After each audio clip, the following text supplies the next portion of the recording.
Alors moi j'ai connu les bureaux du cœur lors de la journée des ambassadeurs de la Fondation Vinci à Paris. Il y avait des ateliers sur l'inclusion et en particulier sur les problèmes de logement. Il faut savoir aujourd'hui en France qu'il y a plus de 300 000 personnes qui sont sans logement pérenne. Et en face, on a des entreprises dont les bureaux sont occupés en moyenne 30% du temps. Donc c'est là que l'idée a germé de pouvoir se dire voilà, pourquoi on ne pourrait pas permettre à des personnes, sur une durée de 3 fois 2 mois, de bénéficier de cet accueil au sein de bureaux d'entreprise.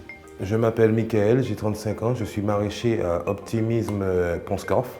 J'ai rencontré des difficultés à trouver un logement. J'en ai parlé à Optimisme et eux, ils m'ont orienté vers les bureaux du cœur. Et du coup, ça fait 3 semaines que je suis à Actemium Marine Lorient. En tant que marraine pour les bureaux du cœur, je suis le relais entre Mickaël, qui est notre invité, Optimisme, l'association qui le fait travailler, et l'entreprise. C'est moi vraiment son intermédiaire. Les actions qui sont mises en place sont diverses. On a un accueil, on essaie de le croiser le matin, le soir quand il rentre, d'y consacrer quelques temps, boire un café avec lui. Du coup, on se sent tous impliqués. Ça crée aussi une émulsion d'équipe. On a envie tous ensemble de contribuer au projet, donc ça donne du sens à son travail. Ça permet aussi aux entreprises d'embarquer aussi les collaborateurs dans une action solidaire.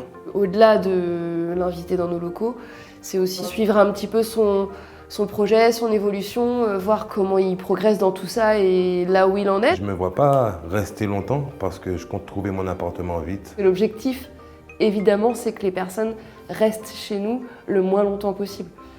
On est vraiment un tremplin pour un logement stable. Je compte ouvrir soit mon food truck ou mon restaurant plus tard. Un peu un mix entre la Bretagne et la Martinique. Moi, je lui ai donné un défi, c'est qu'on soit le premier de ses clients. C'est quand il sera prêt, alors il viendra dans la cour et on sera le premier à profiter de sa cuisine. Ça m'a aidé à avoir un peu plus clair dans mes projets et du coup à me recentrer moi, quoi. Et grâce à eux, j'ai mon lit, j'ai ma télé, mon ordinateur, mon bureau pour me reposer et pouvoir travailler avec l'esprit tranquille. Une fois qu'on aura réussi à trouver une solution à Mickaël, on essaiera de continuer. Chers collègues, accompagnez-moi dans la démarche, elle est chouette.